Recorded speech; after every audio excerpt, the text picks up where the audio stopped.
The kid was just a fabulous kid. And he was the light of my mother's life.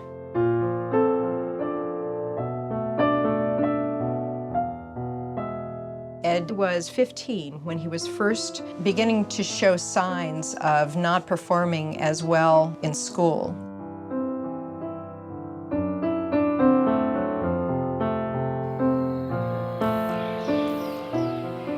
It was the mid-60s when drugs were rampant, and my mother speculated that Ed started using drugs.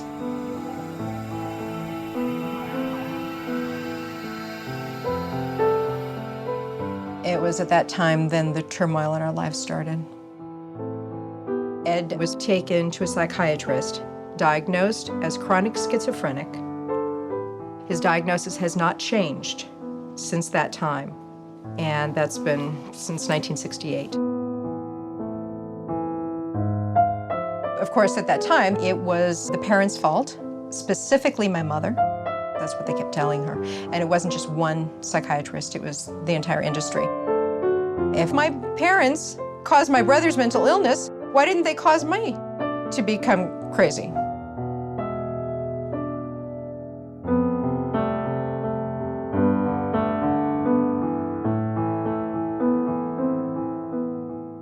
In the early 1970s, a small group of ordinary parents challenged psychiatry and jump-started a movement changing medicine forever.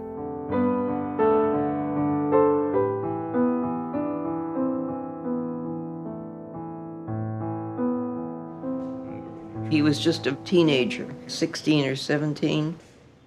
My family went to a wedding, and his conversation was so muddled that no one could understand anything he was talking about. And I started to worry about him. The mother knows. Hi, good afternoon. Hello. Can I help you? Hi, yes, I'm here to see Brett. To see who? I'm sorry. Brett Oliphant. Oh, of course. Please sign in. Brett just went into this erratic, verbal rage. And I'll let you in. There you go. Thank you. Have a good visit. He was hospitalized that night because he couldn't be contained and he was threatening his father's life.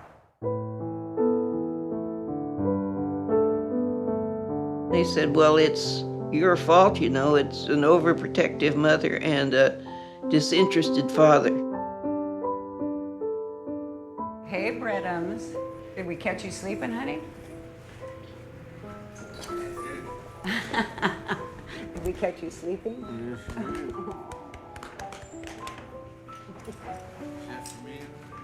That's for you over there, but I wanted to hug you before I had my hands full. What, honey? I want to go how you go.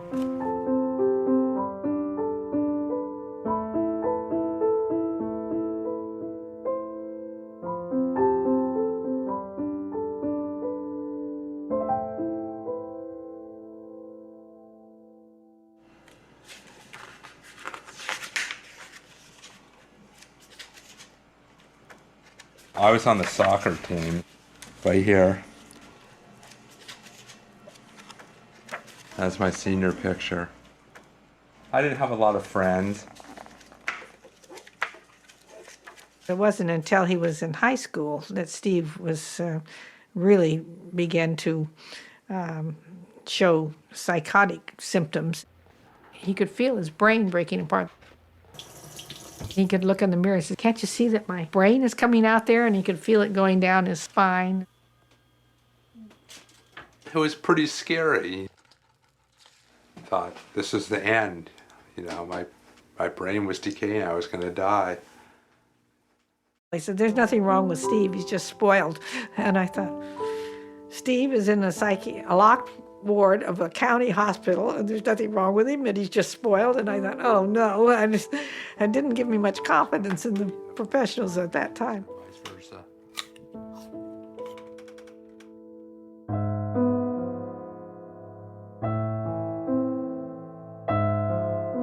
It became clear there was something really wrong one night when he came in and babbled away about the FBI and all of this stuff coming over through the TV, and his I can't even remember, and I was totally, I didn't know what to do.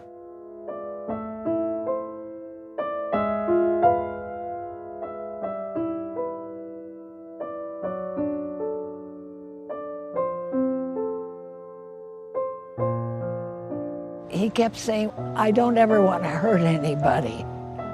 Do you hear those voices? No, I don't hear the voices. Well, I hear the voices and I don't want to hurt anybody. And I thought, oh, geez, he's going to. I just knew something horrible was going to happen.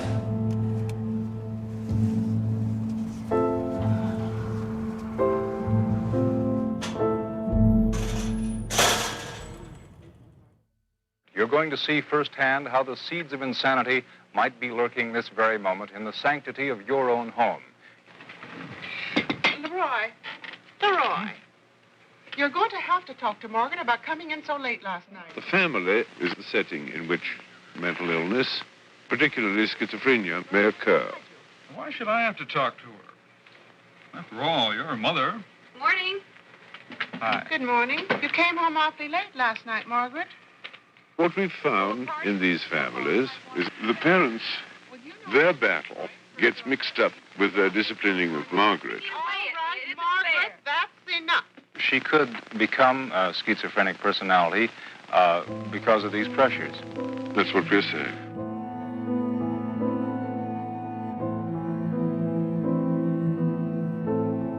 Theories about schizophrenia grew out of Freud's belief that all behavior problems come from childhood. Some academics thought marital dysfunction was the culprit. Most believed schizophrenogenic mothers were to blame.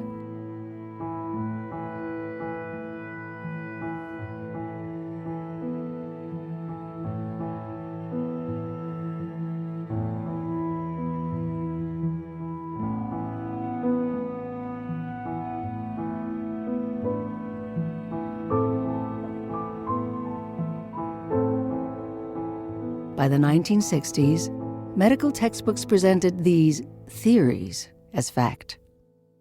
Not only did you have the problem of the child or the young adult, but you were being blamed for it. So it was kind of a double whammy.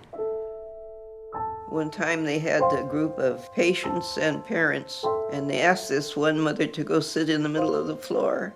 And the patient just sat with her and said, tell your mother how much you hate her.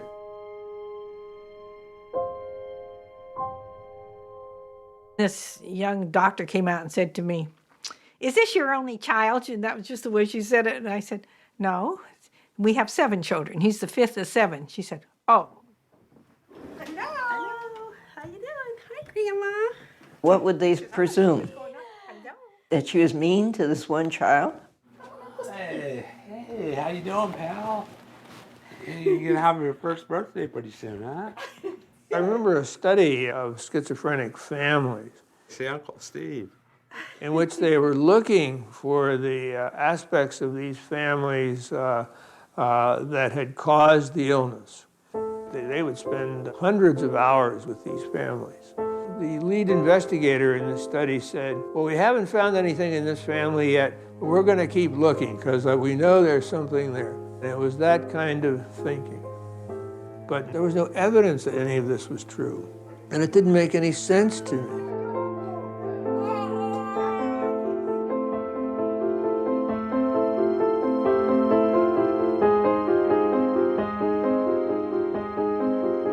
They sent him to Napa. I went to see him, and the man that opened the door, he said, you have no right to be here. You know you caused this. You caused it. Since psychiatry believed mothers caused schizophrenia, the first step in treatment was separation. Some doctors called this practice a parentectomy. The doctor was very nice, but he said, I think it would be better if you didn't come to see Steve because it'd be better if he learned to trust us. Baby, baby. I don't want to leave you. Eve Oliphant decided that something had to be done, and she put a notice in the paper and said if anybody that would like to come into my house who has a child with a mental illness. There was about 10 or 12 people at the first meeting. Fran and Tony Hoffman seemed the most interested. They were looking for answers of what to do. And of course, we didn't know what to do. Go to the system? The system was a joke. I remember the first meeting that I went to at Eve's house. These other people, they seemed pretty nice. They didn't seem like they had done much to make their kids crazy. We would talk about the different things that could happen to your children and what had happened to your children. And we did call them woe nights. We all sat around and woed. And of course, because I'm a little bit on the blunt side, we called our group Parents of Adult Schizophrenics, because that's what we were. They come from all sorts of homes, these patients, all kinds of backgrounds. But somewhere along the line, life became too much for them. What happens to all of them? The men and women from every walk of life who each year pass through doors like this, into the mental hospitals of our land. These people in the state institutions for the mentally ill were almost all committed by the courts. They were there involuntarily. How are you, Fred? Well, I'd be all right if they just left me alone. Fred, I'm going to send you to the hospital. I think they'll be able to do you some good. We timed these commitment hearings. The average hearing was 4.7 minutes. So in 4.7 minutes, on the recommendations of 2 doctors who spent a couple of minutes interviewing you, you could be committed to a state institution for life.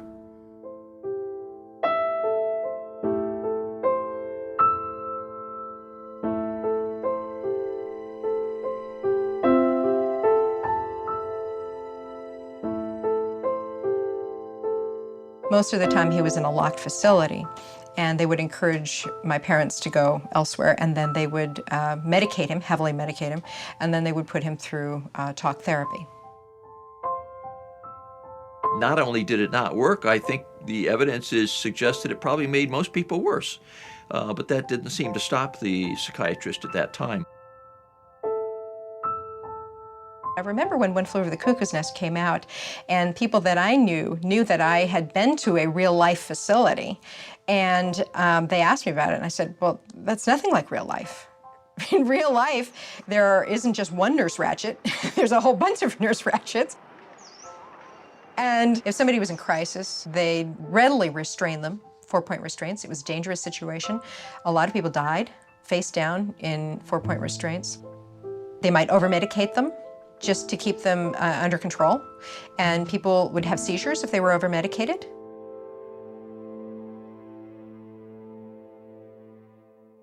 I can't begin to tell you some of the stuff that, we saw was just incredible. Many are capable of limited adjustment, able to work at varied tasks within the hospital. It was sort of a form of slave labor, but it was labeled industrial therapy. Whatever you wanted to do was labeled therapy. These kitchen chores offer patients work, the therapy of busy hands. The laundry, more chances for patients to focus on specific realities outside themselves. It became apparent that the hospitals were really beyond repair, that they couldn't just be fixed up and made good, that something else was needed.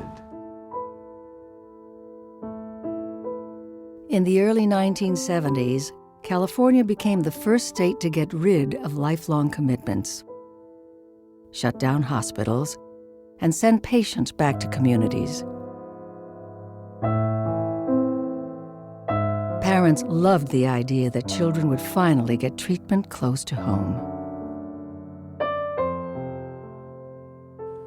Deinstitutionalization was something that was started by the state government. And what essentially it was moving people out of state hospitals and into the community where people supposedly could get better care and closer to home. Well, that didn't happen. The money didn't transfer to the counties. We were being bounced from one place to the other. And what little money did come, they were not misusing it. They were using it for people we used to call the worried well. There was no conservator. There was no halfway house. There was nothing for Ken. I remained sick. I couldn't sit still. I was roaming the streets all the time. Spent one night in a motel when I probably should have been in a hospital stabilizing medicine. I kept thinking, God, I gotta get back to a hospital because I thought someone was out for my life.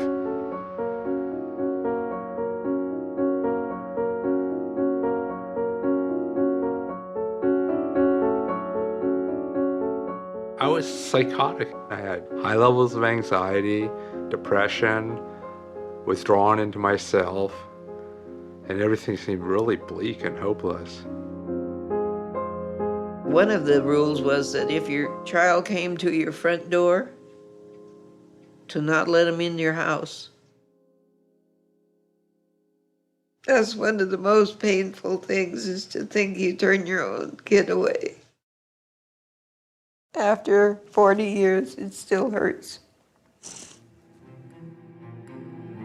Desperate for basic care, parents of adult schizophrenics realized that they had to come out and make themselves heard. We know the system needs to be changed, but how? We need to be highly visible, very vocal and credible, and be persistent. Using any power we have is essential if we are going to change the system. Dad was very effective at direct communication with elected officials. He would not accept no for an answer. He worked as a union organizer, and so he had all these skills of getting people together and also the political skills of knowing who to go to talk to. I volunteered to be on the Mental Health Advisory Board. And so I worked with Tony and Fran, and I learned from them as well, because of course they, in so many ways, were the mother and father of a movement. The seriously and chronically mentally ill, these are our family members, should have top priority for services in the community. My father started attending the county mental health board meetings. And when he first attended one, they said, who's that man? Because typically it would be the system people, and the system people are the people in the county mental health system, the professionals. Apparently, security was called and Dad was kicked out. They persisted, and they went to their representatives and got them to pass a law saying that there would be 2 family members on every mental health advisory board in every county. Dear Anthony Hoffman, thank you for your support of the Democratic Party.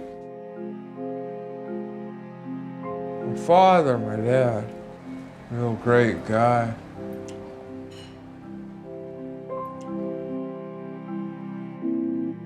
Mom was all about ruffling feathers. She seemed like this sweet, mild-mannered little lady, and nobody really understood that she was the one who had the poison pen.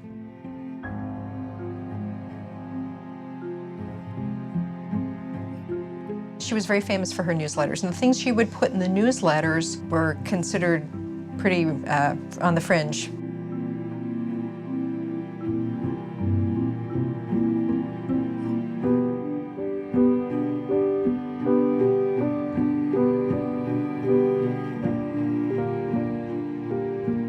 Tony and I talked the most, and I was the one that they usually interviewed for the newspaper.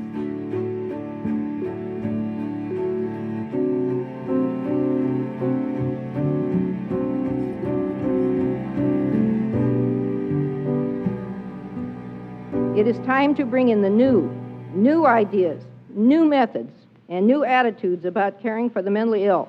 There is so much to share. Let's begin today. Thank you.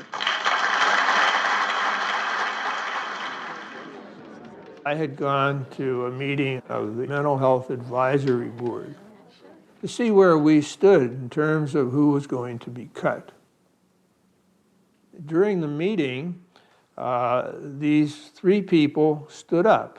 He couldn't believe it when I got up and said, you know, I'm Eve Oliphant, the mother of a schizophrenic, and we need that program.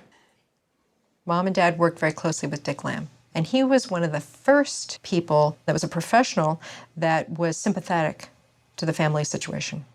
After talking a lot with the three of us, he decided that he would write articles. We wrote Schizophrenia Through the Eyes of Families. Got a lot of attention. We got letters and telephone calls from all over the country. And then he was invited to speak at the National Convention in Florida. And he invited me to go with him. In 1979, Eve became the first parent ever to address the American Psychiatric Association. And she didn't hold back. We parents got together and began comparing notes. We failed to understand why the parents of a child with leukemia was treated with sympathy and understanding, while the parents of a child with schizophrenia were treated with scorn and condemnation. We began to wonder if there was not more wrong with the system than with us. I was in amazement. I was sort of like cheering her on in amazement of my mother suddenly making this, like a step change. I mean, we're talking 180-degree turn from housewife and middle class and sort of the 50s, right? Which was my childhood.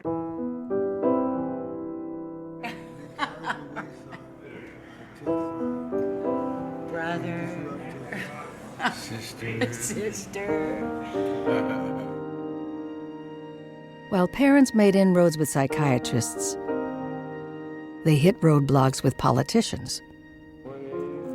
The legislature still wasn't funding community care, and children were getting sicker.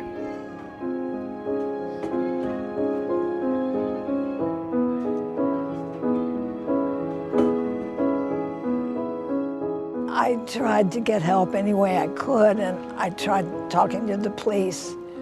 And I said, this boy is sitting on a keg of dynamite with a short fuse. Please watch him, because he's going to blow any minute. I was told he hadn't done anything there for him. No problem, no help there. That's when he went looking for John. John was his friend. And the problem was the police wouldn't believe me. John wouldn't believe me. Oh, no, not Ken. Well, the frustration of nobody believing me when I knew he was going to kill John. I knew it. And he did.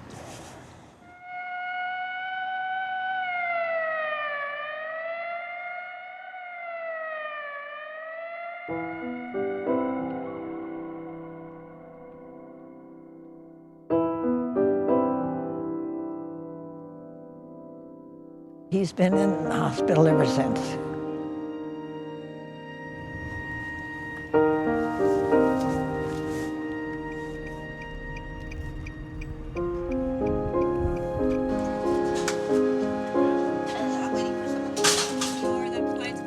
Yes.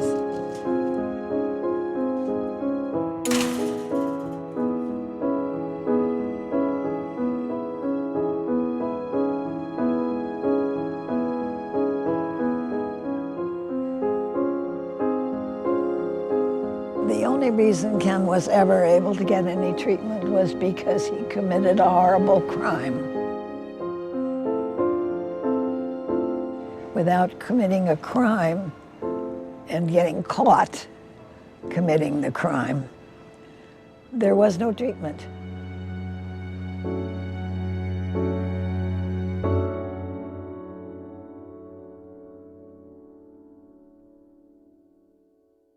I have not been able to find in the last 2 years a single county in the United States where the county hospital has as many severely mentally ill people as the county jail does.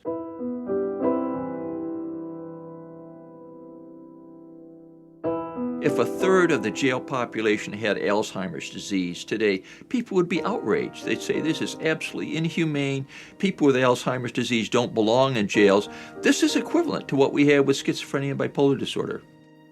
I guess it was the next woe night after Kenny had assaulted his friend John that I told my story. There was a woman who seemed really quite impatient. And I thought, well, this is something I really do need to do this. She didn't interrupt me, but I could feel this go, go, go, you know. And so I finished and told the whole horrible story.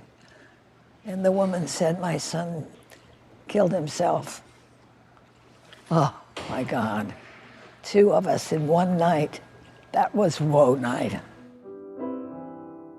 Marion and fellow parents knew such tragedies could be avoided if only the state lived up to its promise and provided local treatment.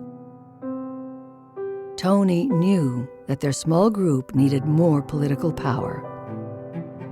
Tony Hoffman came down from San Mateo and spoke about having a state organization. We decided that we should have one in Sacramento so we could advocate for state funding.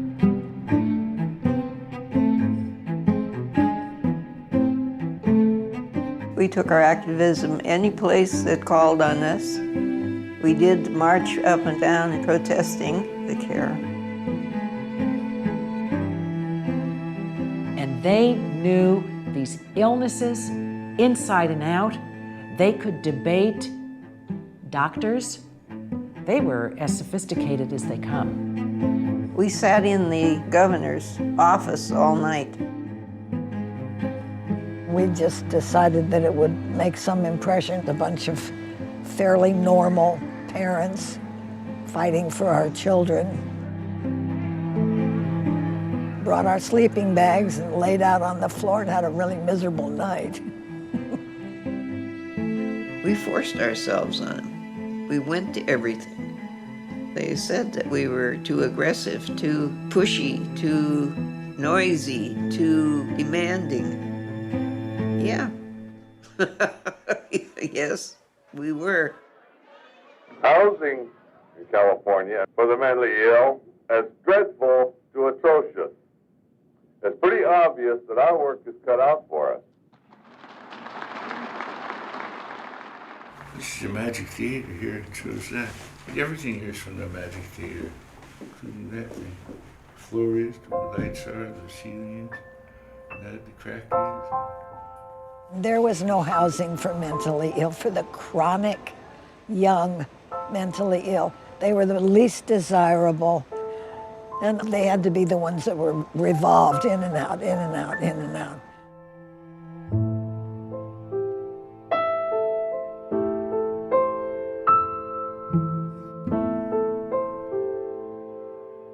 One of the elements we knew we needed to build on, because there wasn't enough of it, were dignified places for people to live.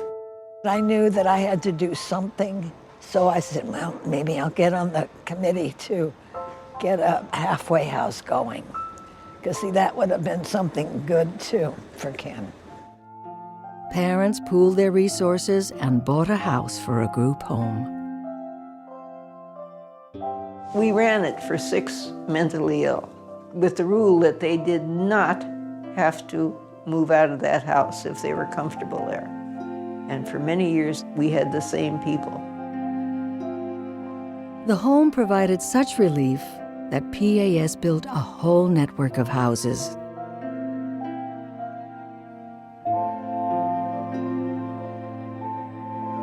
Hey, Keith. How are you? Right. Right. Ed lives in a board and care home that my parents and other family members started. There's the kitchen and the cook, Jeff. If these programs had not been started by the early pioneers, I can only guess what might have happened to my brother. Homeless, in the prison system, or dead on the streets. But what about people too sick to live in neighborhoods? Where would they go? One of the things that they had up here was an old shut-down tuberculosis sanatorium. It was just empty. And they said, well, we've got this building. Why can't we do this?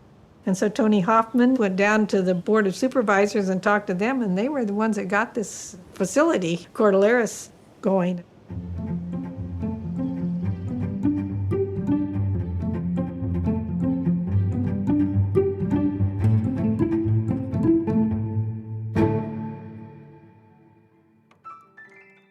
I only lived 4 or 5 blocks from there, so it made it easy for me to visit him weekly.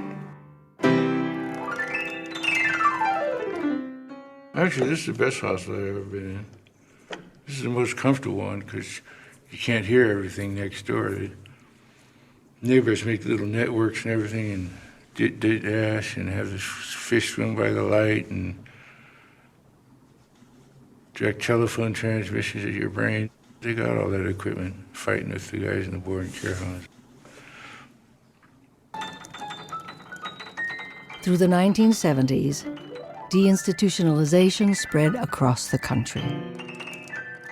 Most other states have patterned their commitment systems now after the California system. There was a great deal of interest in it around the country. I personally did consulting work with groups in those states to implement similar provisions. We intended that the state institution population would drop. That was the primary objective, and it did. These well-intentioned reforms had some disastrous consequences. Suddenly, thousands who yearned for care, just like Steve Walker, had nowhere to go.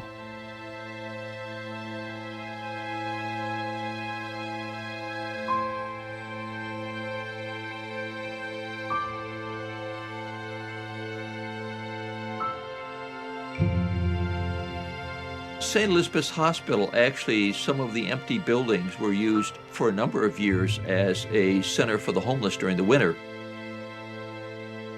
And in fact, when I was doing a site visit, I found an individual who was in the homeless shelter who had been in that exact building as a patient with schizophrenia several years before.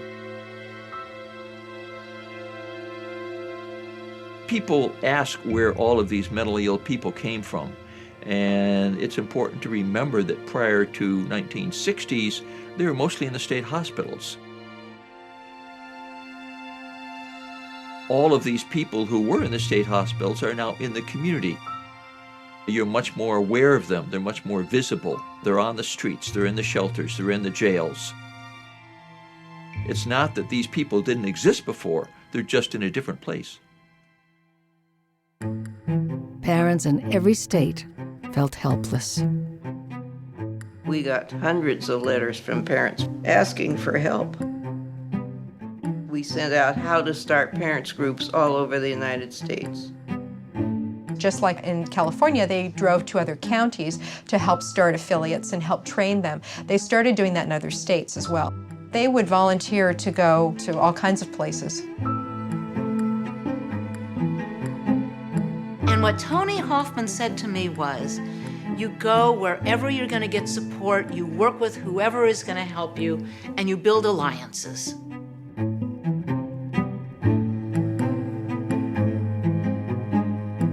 We decided the first thing you needed was a newsletter, and we practically hand wrote it, but I finally found a woman that could type some.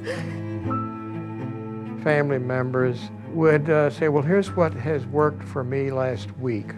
Or here's what you might try for your daughter who was doing this bizarre thing. See if this would work. So it was just family members' trial and error.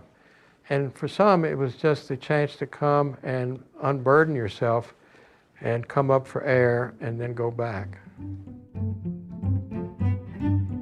In 1979, mothers in Wisconsin invited all the groups to unify under one umbrella. They named themselves NAMI, the National Alliance for the Mentally Ill. It was just roaring in there. Everybody talking, everybody saying what we were going to do. I was invited to give the keynote speech, and I wrote it and rewrote it and rewrote it. And then when I got there, I rewrote it again because I thought I had to catch this excitement. We have the vision, We have the will and the energy, and I'm absolutely sure that we'll not turn back. The change from an anxious parent to an outspoken advocate doesn't happen overnight. Most of us have had to learn to be advocates. I thank you. Dad taught people not to take no for an answer. When they tell you that's not possible, you say, I will not accept that. And I think we found in this organization, very much like other movements that started, that we were very angry, and you really had to be pretty darned unpleasant before you got heard. Once you got heard, you didn't act quite that rambunctiously, but you had to get their attention. And looking back now, I think, gosh, did I say that? The newly found voice of the previously voiceless mentally ill population is running out of patience. The Alliance for the Mentally Ill sees the glacial pace of the development of community care as a matter of life and death. Around 80% of the funds allocated by the state are going into those facilities which care for and treat about 20% of the population which needs it. On the other hand, about 20% of the funds are available for the 80% of the people that are out in the community. Now, there is something terribly wrong with that.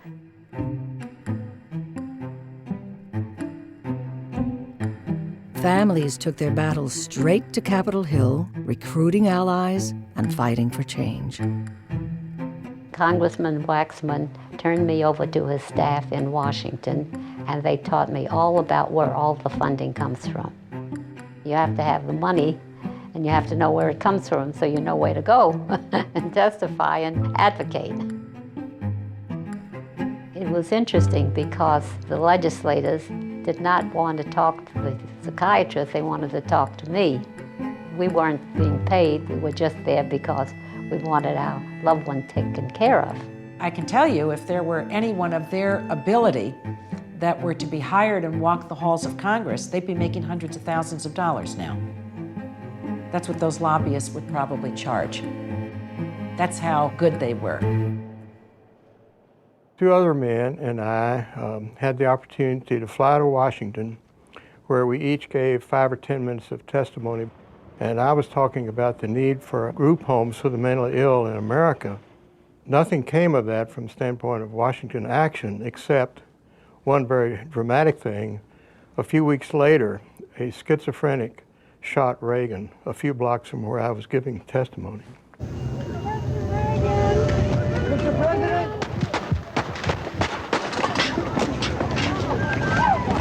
We've received videotape from the hotel where the president was emerging. You were watching it for the first time, as I am.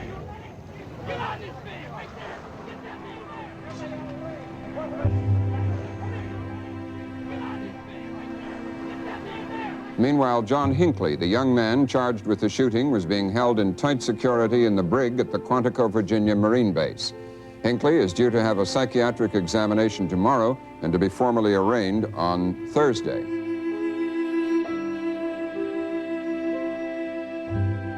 He was happy as a child.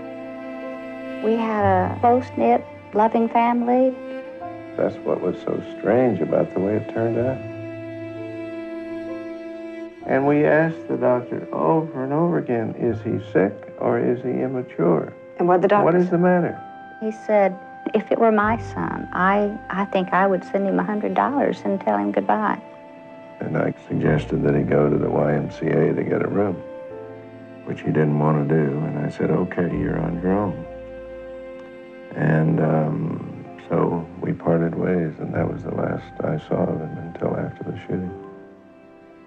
That was December 1980, 4 months before John shot the president. The assassination attempt focused the nation's attention on Hinckley's illness, and parents took advantage. We learned that there was one psychiatrist at the National Institute of Mental Health doing research. One man in this nation doing research on mental illness. There were all these people suffering, and we wanted to get good research leading to good treatment. When I went to NIMH, I found an institute that was somewhat nebulous in its focus and inclined to spend a lot of time on all kinds of environmental, social factors, and did not deal with these as illnesses. Families said we ought to augment, add on to the NIMH monies by developing a private organization. So how should we do it? We founded NARSAD, the National Alliance for Research in Schizophrenia and Depression. And we did a reorganization of the Institute and tried to really turn the Institute into a research institute. Families decided to fund young scientists with new ideas, planting the seeds for decades of brain research. From then on, the neuroscience explosion took place. I think that the brain science is as exciting as it can be. The question of whether we're going to convert that promise into real improvement in treatment is going to be a function of the support we give it. And one of the encouraging things I feel is the fact that citizens are coming out and asserting themselves and working with professionals to advocate for more support. In the late 1970s, I saw color photographs that showed different patterns of the brain of a person with schizophrenia, and it blew my mind. It made me realize that this was a disease. This was not something his mother or I had done. It also took the guilt and the stigma away.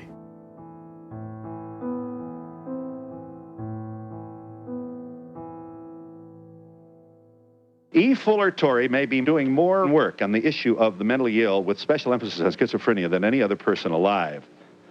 We do know it's a brain disease. And in fact, if we have a slide of a pair of identical twins, the one on the right has schizophrenia. And you can tell because the black area in the middle of the brain, the ventricles are larger. And that's an effect of the disease. What your mother said or did to you has absolutely nothing to do with this disease, any more than it has to do with diabetes. To help the public understand, families took to the airwaves and filled bookshelves with accurate information. I did go to the library. I didn't find anything on the practical coping side of mental illness. So soon I was writing materials on coping, so families had something to deal with a very tough situation they were all facing. I wrote Families in Pain out of frustration that there was nothing there that was helpful. Nothing there that talked about what it was like to be a desperate family member trying to find some answer to this insoluble problem. So little is known about mental illness. We're not talking about diabetes for which there's a clear-cut line of treatment. We're talking about something where there's tremendous disagreement among the professionals. And a family who has taken a relative to more than one emergency room or more than one psychiatrist will hear many, many diagnoses. At the time, I had been working at St. Elizabeth's Hospital. And what I found was I was having to spend a lot of time with all the families on trying to explain to them what their family member had. And after I had done this a few hundred times, it occurred to me that I could write this down. I wrote Surviving Schizophrenia in about 1980. When E. Fuller Torrey's book came out, Surviving Schizophrenia, I read that, and I said, oh, yes, this makes sense, so now I know what, and I just really tried to educate myself as much as I could. One time I said to Steve, don't think of me as your mother, think of me as your case manager. Next, learn about one man's bout with schizophrenia. Meet the mother who supported him in his time of need. Get a good doctor, go on your medications and stay on them, and don't put too much stress on yourself. Well, my advice would, first of all, not to feel guilty because you haven't caused the illness, and not to be ashamed of it because it's a medical problem just as much as any other. We shouldn't separate it. Now, I think that parents were embarrassed. I mean, you could have diabetes, that was okay. You could have heart trouble, but you couldn't have schizophrenia. My next guest is a psychiatrist who specializes in schizophrenia. He has personally been affected by the illness because his sister suffers from schizophrenia. Please welcome Dr. E. Fuller Torrey to the show. I've been public about this from the very beginning. I always talked about my sister because that then gives other people permission to talk about their family. And I thought that was very important.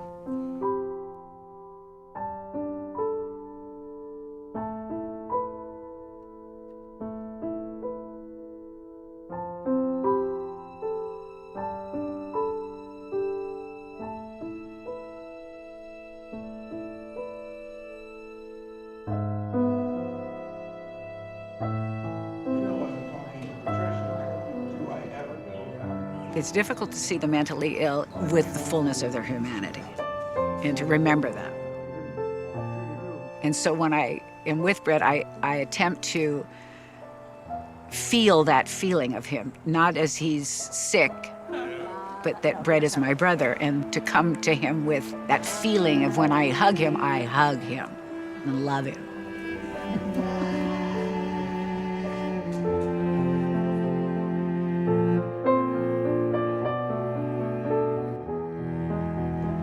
I wonder how many years more can I do this? I mean, you could say I'm living on borrowed time.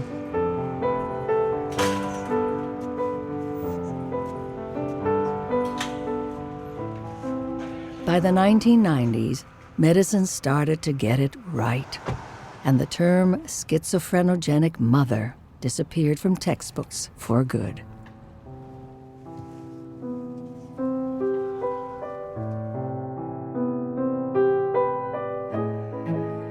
Families got Congress to declare the 1990s the decade of the brain, and soon a new generation of antipsychotics hit the market.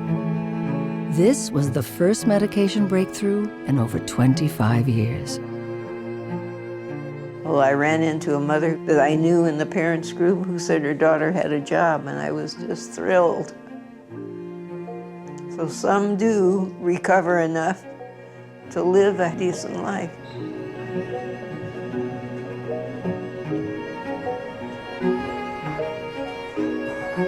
The more psychotic breaks that an individual has, the more brain damage occurs. When Ed was young, he had a genius level IQ, but today his brain functioning is not at all the level that it was back when he was a young child. That is a symptom of the schizophrenia that goes untreated, at least untreated with the new medications that exist today.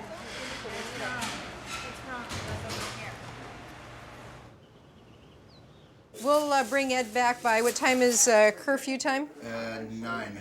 9 o'clock? Okay. Has he had dinner? No, actually, he hasn't yet. All right. Thank you, sir. Okay. He still comes home for the weekends, which is what my parents always wanted for him. They were hoping that I could provide that after they were unable to do that anymore, and I do that. You ready? And clearly, I've taken over for my parents. I take care of Ed, and I do everything that needs to be done, and I advocate for him just in the same way my parents did.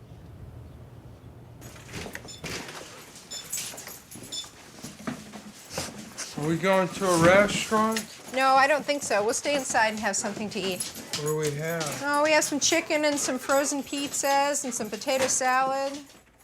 On a day-to-day basis, being a mom for my 12-year-old daughter and a caregiver for my brother is like juggling balls. My daughter gets grumpy because of the time I spend caring for Ed or spending attention I pay to Ed. Los ojos. Ha. Got my eyes on you, little girl. And Ed, I think, gets jealous about time that I spend with Anna. You have to be my number one. Yes.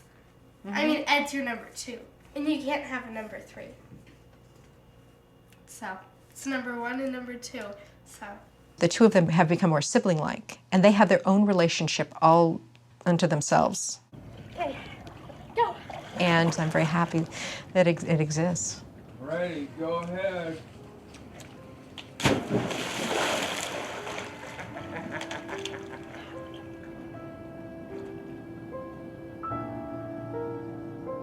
And if I could change anything instantly, I would want a brother who wasn't seriously mentally ill.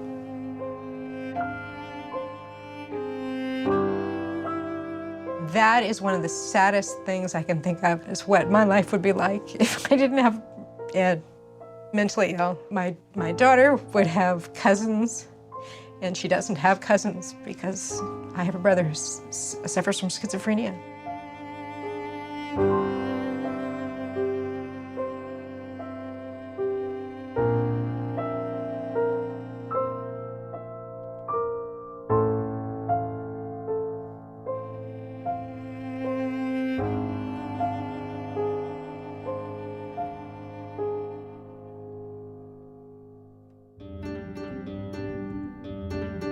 Okay, careful my car. I'm not going to hit your car. I never gave up on him. That would be the thing that I would think is the biggest regret I would have had if I'd listened to the people and gotten him out of my life or told him you got to be on your own. You know, that's that's, but of course we did things wrong, but I don't regret any of those things. I haven't been off the medications now in almost 13 years. I mean, not one day. It's been great. And I haven't been in the hospital in 16 years. I'm not really ashamed of being mentally ill anymore. I mean, a brain is just another organ in the body, like the heart, the pancreas, or the liver. It gets its diseases, the brain does too.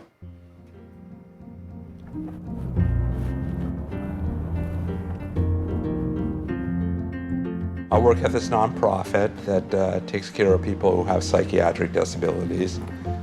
I go to people's residences and distribute medicines to them. Hi, Paul. Okay, there's your Friday. I'll put in a little thing for you.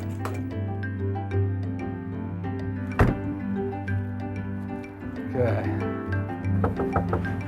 Hello, hello. Oh, hi, Steve. How are we doing? I think it's my calling now in this life. It makes me think I'm doing something that people should have been doing for me all these years.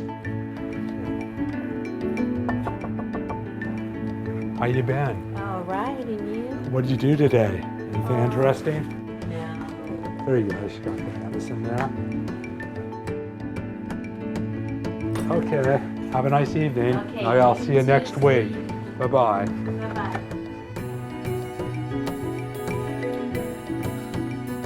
Thanks to families and the activism they inspired, science now knows that recovery is possible when good medication, treatment, and supports are in place.